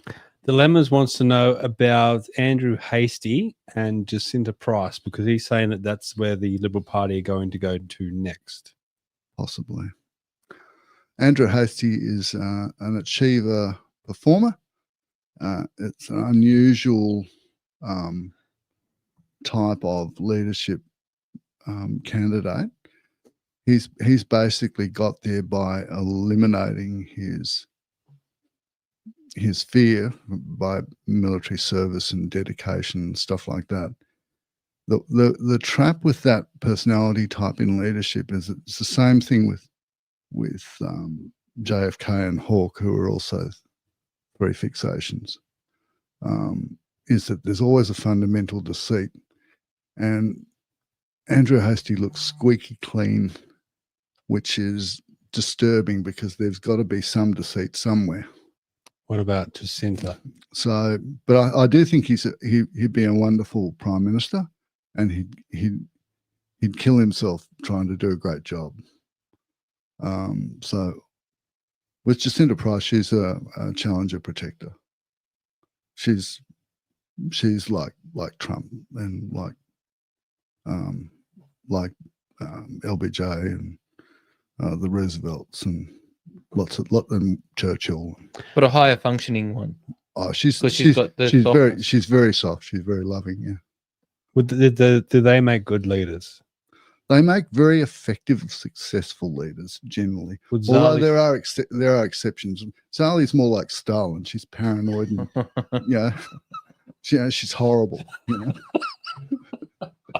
Glad I asked that question. I couldn't have thought of a better response. Well, Stalin was a challenger protector, but what he was protecting was something altogether. I mean, his greatest quote is "one death is a tragedy, a million is a mere statistic."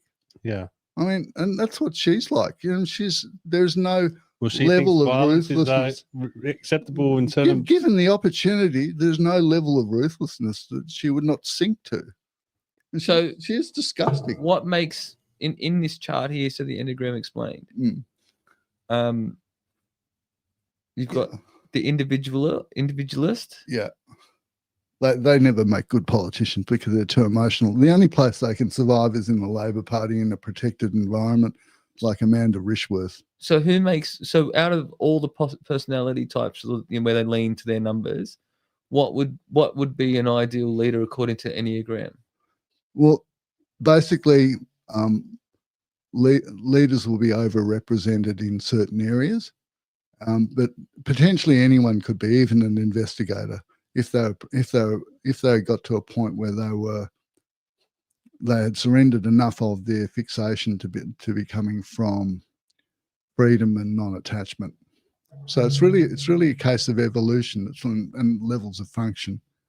So, but I would say that probably the 891 will overrepresent in sort of about 80% of cases. And then you'll get a smattering of other fixations in terms of successful iterations. But you'll get a lot of unsuccessful ones in other ones. Like if you look at all our most prominent two fixations, well, you've got Turnbull, Rudd, Clive Palmer, and Simon Holmes Accord. So there's uniform, disgusting dysfunction. And what is the what is the two called? Because they're all vile. They're all driven by vengeance. Right. So yeah. All right. So then, who would you consider to be? Who's your favorite? And who do you think was a great prime minister? I know not many, but who was the best prime minister at what we've had? Well, Menzies. All right. So then, what kind of personality? He was a 9 with a wing 8, like you and I. So 9 is what the peacemaker. Peacemaker. So that's what you've analysed me to be a 9. Yep. Yeah. And then with an 8 as the challenger. That's a flavoring of an 8. Yeah. Yeah. Like me. Yeah. Yeah. Right. So we'll challenge if we have to. But so Menzies was that. Bob Hawke was probably the third most successful, and he was a 3. So he was an achiever performer. But the most successful was Joe Lyons, who was before the war. He was Menzies' mentor. Okay, and what was he? Don't know. Didn't have enough information to Not kind enough of information. calculate it. What about Susan Lee? And people are going to be asking about her. I have on good authority that she's not going to last past Christmas or after Christmas, but can imagine. Well, she doesn't really have what it takes. I mean, she's a peacemaker, but she doesn't have any force or presence. Yeah, I've met her. I just think she's untrustworthy. No, she's not untrustworthy. She's just lacking in enough substance. She doesn't bring herself to the table. She's still hanging back, working out whether she really wants to do this or not. this is the best comment of the night. Ron says, it's like he's made up his own horoscope.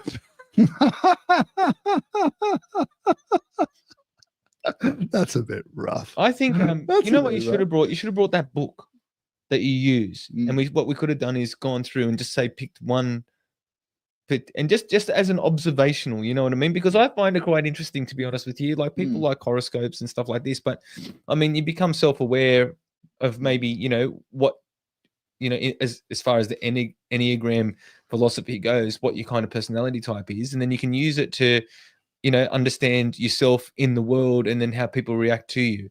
So I liked having mine done, and then I used it to understand myself better and understand maybe how people react towards me, and then understand that my expectation of somebody, how somebody would react to what I'm putting out might be different because their personality type would be different, and it's a false expectation because the communication styles are too different. That's right. Mate. Yeah.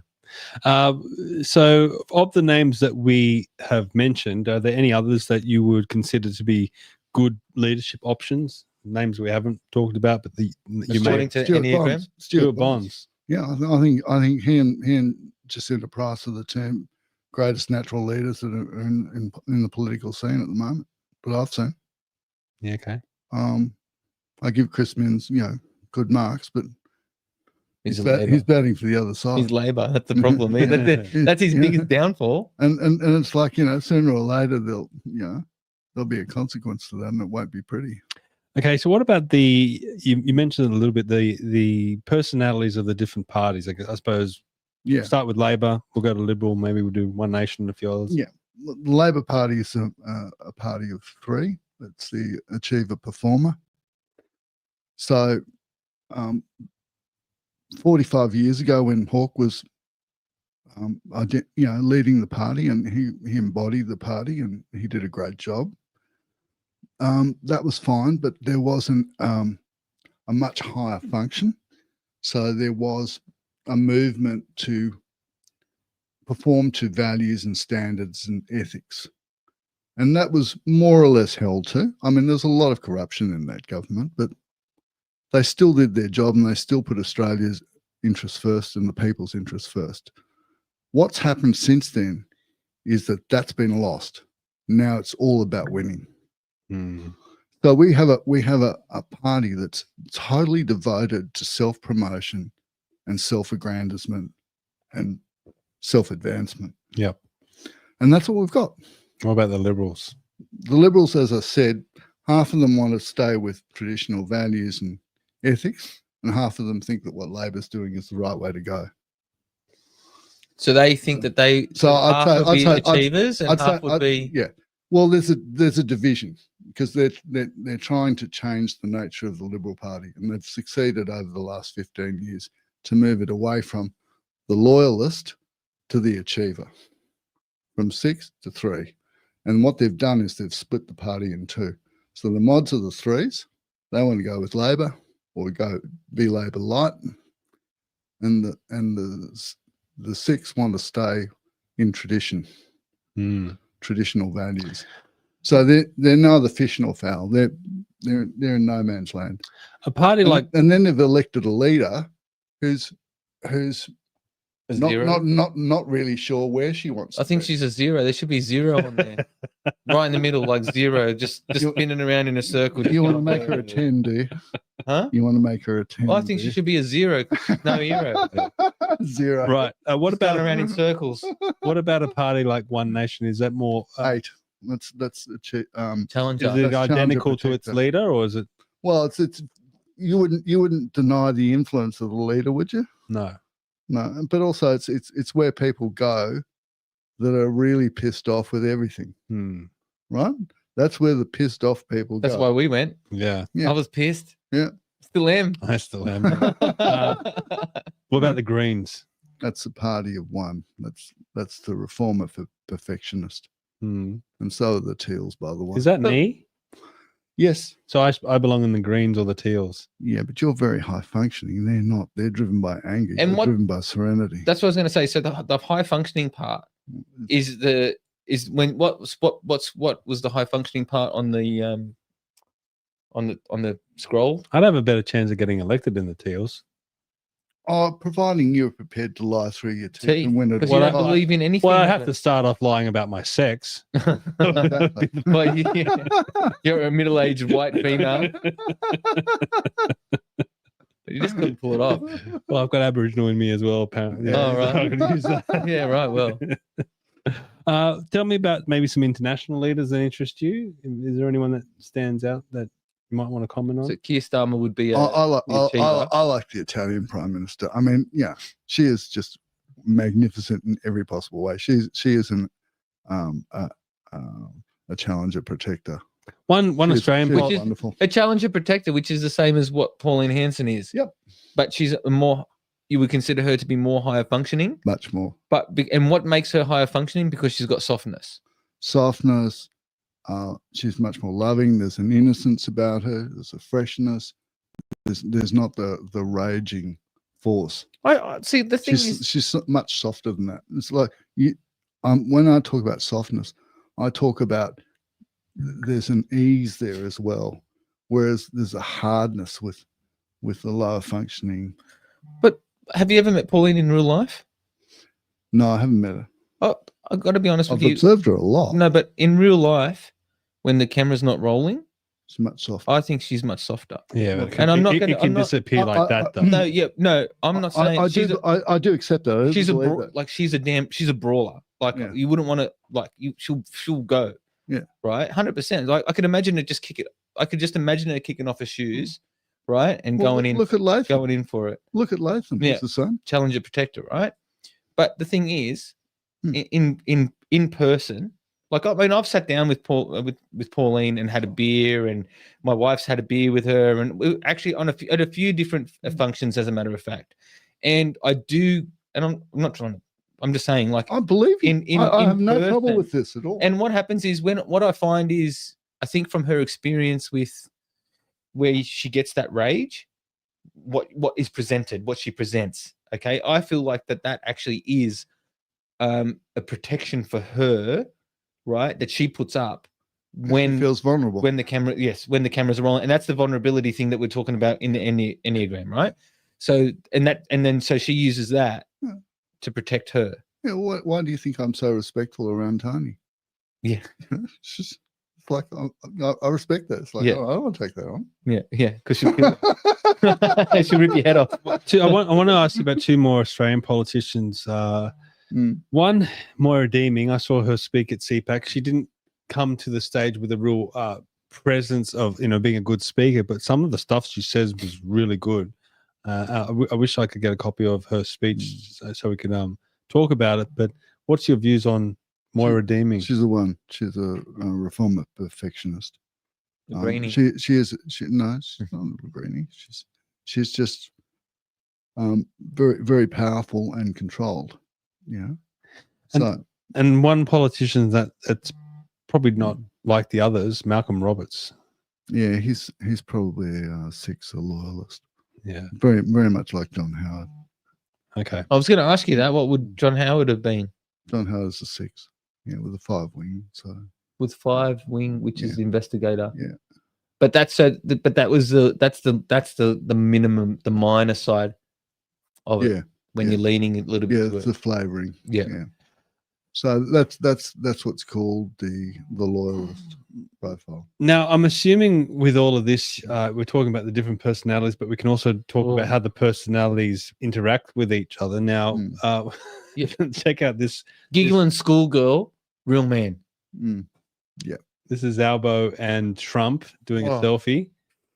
Can you give us a little bit of an insight? I mean, they're about to meet, I guess more so than they've just met now. They're going to have a meeting together, supposedly. Yeah. How do you think that's going to go based on their personalities? Well, I don't think it's going to happen because look at how hard Trump is there, how hard he's working just to smile. be there. That is a fixed smile. Yeah, that's like, what the hell is this guy doing? This guy is a jerk. Get him away from me. Yeah. And have you, because those posts on X and stuff that he put, and look at how unconscious Albanese is. Albanese does not know that he is with someone that despises him. He doesn't have a clue. Well, I think Albanese is like self-absorbed. He doesn't. No, he's just vacuous. He doesn't have it. There's no anything. substance. There's no substance. Like he would be somebody who would be walking through a park and get a frisbee hit in his head and not know it even was even coming. There is a like he'd be walking along and just go dunk, like, and just like people be screaming at him, watch out, watch out, watch out, and then he'd still cop it because he just wouldn't know what's going on. That's what I get of him. There's a Yiddish word for someone like our Prime Minister. It's called a nebbish. A nebbish is someone who walks into a room and no one notices. Chris Coveries is in the chat. G'day, Chris. Hey, Chris. Says, will all three of you be going to the next march for Australia? I didn't know there was will. one. When is it? Is there one? 19th. 19th of October. October. Yeah. I would more than likely like to go. I held the in council chambers. I held the Australian flag up because I wasn't able to go to the march, and I got shut down. But it was for holding up pretty the cool. flag. Were you auctioning it, or No, I wasn't auctioning it because we was talking about. Well, it was in presentations, and we were talking about. I was talking about the march because I didn't have any presentations because all I do is work now. But I said I would like to present the thing that I can't go to because of work, but I would like to talk about the march for Australia with the flag, and I held the Australian flag up, and at least I got my point across, which was good. Before we were told we can only talk about places we've gone and hands we've squeezed. Shay is asking about this one. I did want to. This is a classic clip. This I don't know who the Hawthorn. I'm not an AFL fan, but I don't know who the Hawthorn coach is. But this is one of his selfies. Don't you think it's just like a schoolgirl thing to do? I guess. Oh, look at this! Yay! I can't believe he hasn't got the little, the holder on the back of his phone where he can just hold it and take a decent photo. He doesn't even say thank you. He's just like, oh, bye. Yeah, because I got what I needed. Bye He's bye. the Prime Minister. He just thinks he's just.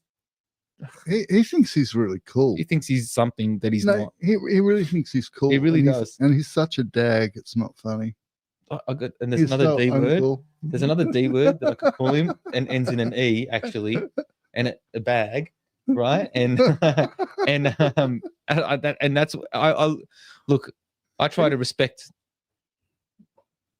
You've always seen me as being respectful to like leadership and stuff like that, but You're overly deferential to someone who doesn't deserve it's to be where they are.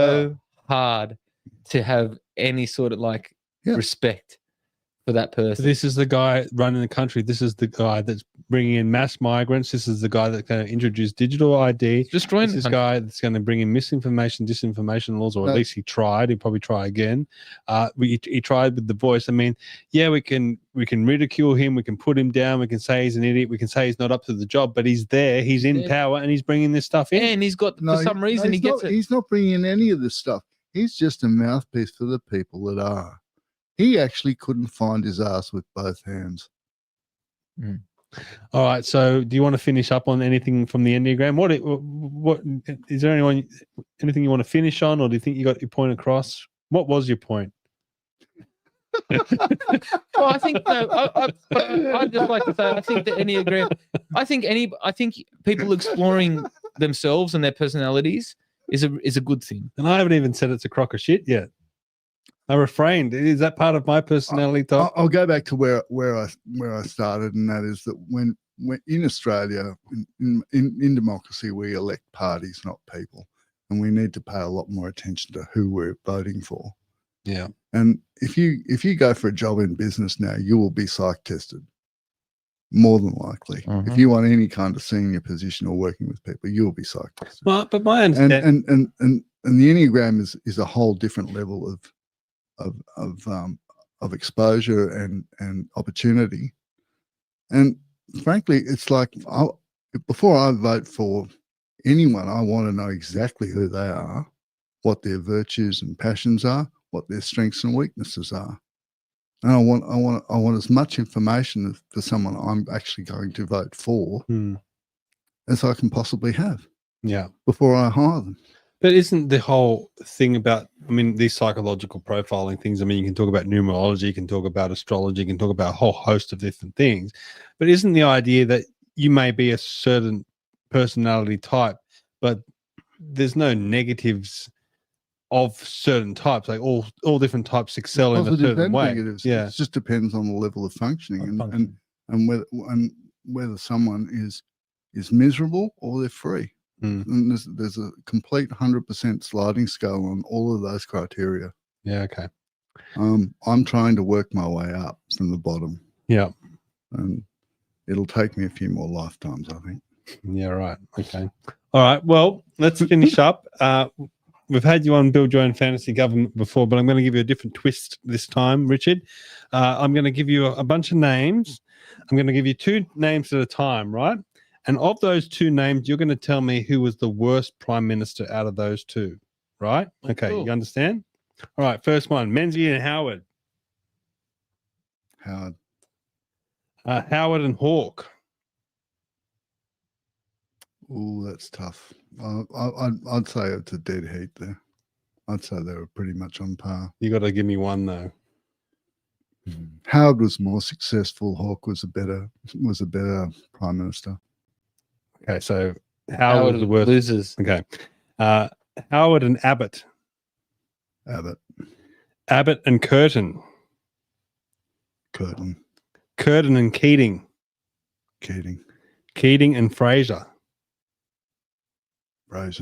Fraser and Gillard. Fraser and Morrison. Morrison and Turnbull. Turnbull and Rudd. More than Rudd? Wow, okay. Turnbull and Albo. And Albo and Whitlam. And didn't Whitlam sell us out? Yeah, so Albo's the worst prime minister of the lot. Easily. Yeah, wow. It's totally unsuitable. What does that mean for the country? Disaster. Highway to hell, mate. Highway to hell. That's what it means. Disaster. We've come full circle. I mean, every great military disaster that I've read about has been, and I said this but on another podcast, has been presided over by someone like Albo. It's been promoted by seniority and was totally unsuited and totally inept and has created a military disaster. Can you tell me a few of the ones that you said? Fraser, you said Fraser was worse than Gillard. Why? Mainly because he had every opportunity to do whatever he needed to do and did nothing, basically. And you said Turnbull was better than Rudd. No. Sorry, Turnbull was worse than Rudd. Yeah. Turnbull was immensely more destructive. Than Rudd? Yeah. Rudd just wasted lots of money and grandstanded. I thought Rudd did nothing. I mean, they're both the same personality type, and they both had a pathological need to be worshipped and were pathologically vengeful when the country didn't appreciate how brilliant they were. Neither of them were ever suitable to be prime minister of anything. So you're talking about extremely damaged, dysfunctional people in the first place. Yeah. What about you, Adam? Was there anything there that you would disagree on with Richard's take, or do you think he was pretty much close to what you'd pick? Probably change a few things. Well, I can't remember. It was a long list, and I started to actually. You want to have a crack? Nah. No. I don't know. I don't know enough about the older prime ministers. But I tell you what, though, I didn't like Gillard. I didn't like Rudd. I didn't like Turnbull. Wasn't really happy with Morrison. I thought John Howard was okay until I became more involved in politics and realized all the crap that he did. But I still look upon him fondly. I remember Bob Hawke. So I was only a kid with Bob Hawke, and he was pleasurable. Like, he was pleasurable to watch. Pleasurable. But no, pleasurable to watch. No, like, so when you see him in TV, and back in the day too, you could like you would actually see him at the pub Yeah. and hold up a beer. And he was like the Aussie kind of like larrikin kind of thing. Would you prefer to have Bob Hawke back in as Prime Minister now over Albo? Oh God, yes. Right? Like Look, what all right, what would Hawke so then what would Hawke do? Right? Would he continue down this communist bullcrap path that we're on? No. Or he would turn it around and pull it back? He'd probably instantly withdraw the recognition for Palestine, move Australia's embassy to Jerusalem, and go a lot further than that still. That'd just be for starters, but he'd probably fire every minister in the government and get a whole new fresh crop. And basically, none of the ministers that have got their jobs now would even get a junior ministry in the whole government. That's how low the caliber of ministry is. Because I don't remember. Even to this day now, when I look back at my memories of Bob Hawke, yeah, I don't remember him being left wing. Well, he wasn't. He was a total pragmatist. It was all about what was going to get the job done. It was all about winning. It was all about achieving, producing, progressing. That was what it was all about. But marked against what? For the benefit of the Australian people? For the benefit of the country and the people. And his motto was to bring government and the people together. Isn't that what we want? Well, that's what we certainly wanted when we elected him. Yeah. And we got it for a while. And what do you think we need? And what do we need now? Less government. Gee, that's such a big question. Wow. Oh, I mean, well, I think what we need is we need truth, because at the moment all we've got is deception and duplicity. What we need is truth. And I think that when we go through the next massive recession or depression that we're heading for, please not. You'll be all right. Then there'll be a demand for truth. And I've got one final question for you. I know we're going a long time here, right? Sure. But if you could put right, all the prime minister, like if you could have from the range, because you've got a really good knowledge of, like, you and Stephen have very, very good knowledge of like the broader spectrum of all the prime ministers of Australia. Okay, right? If you could pick the traits or the prime ministers and put them into like a figurative blender and then get out the perfect kind of like leader that you think we need, who would you put in the blender to put together? Like say you would go, right, well, we liked the fiscal capabilities of John Howard, and then we liked the bravado of Bob Hawke, and then we liked whatever Keating did or something. Who would you put in to make the ultimate kind of prime minister? For a start, I wouldn't go to the prime ministers, because a lot of them had great limitations. So what I'd do is I'd pick out all the ministers that I really liked. Okay. Right, who had much more highly defined skills and abilities and virtues. So I'd do that. But no one knows the ministers. That'd be much more complicated. Yeah, but no one knows. But you get a much better result. Yes. But if you're restricting me to prime ministers, you wouldn't want to mess it up by getting too many conflicting things. So you'd probably just get sort of Lyons, Menzies, Hawke, and Howard, I guess, and just blend them up. You wouldn't go any further than that, because they're 4 of the 5 most successful prime ministers. A lot of people rate Curtin. I don't. And what would you call the smoothie? The bushy eyebrow? The short baldy. I'd just call it a superior superior prime minister. Superior prime minister. The supreme specimen. Supreme specimen. But I mean, that's what you want. You want the best attributes of all of them, not the worst ones. I just want some. You know what? I'm going to take it down to the derogatory. I just want somebody with balls. I don't care if it's a man or female. I don't care, right? I just want somebody with balls who is willing to just turn around and go, you know what?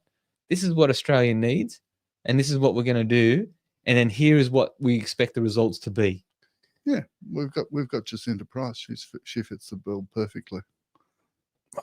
I'm leaning more towards hasty, but I like Jacinda. I really like. I'll tell you off the air, but some of her colleagues don't feel the same way about Ms. Price. But Of course, that's because she's probably told them the truth in no uncertain terms. that's a story for. She's not trying to win a popularity. That's a story for the drive home. But for all the people that put Richard Storch on your voting list, all of you who put Richard number 2 to bring him back onto the podcast, I hope you're happy. I hope you enjoyed this episode as much as we did. Well, look into the enneagram; it's interesting. We'll revisit it, I'm sure. And thank you, Richard. Thank you. Thank you, Adam. Thank you. And thank you to the audience. Thank you for audience. sticking with us. We are on a highway to hell, unfortunately, and we are doing everything that we possibly can to push back against it. And think the tide will turn. It always does. And I'm sure better days are ahead, but we have some dark days to come. So while we're along for the ride, we'll be here. And if you want to check us out, head to commandingthenarrative.com. If you enjoy what we do, head to the website, sign up to be a subscriber to the newsletter. And also, if you would like, if you'd be so kind to do so, please hit that donate button. It helps us to keep everything chipping along. Doing these things does cost some money with the stream and everything like that. So please consider that. And until next time, we'll see you all very, very soon. Goodbye, everyone. See ya.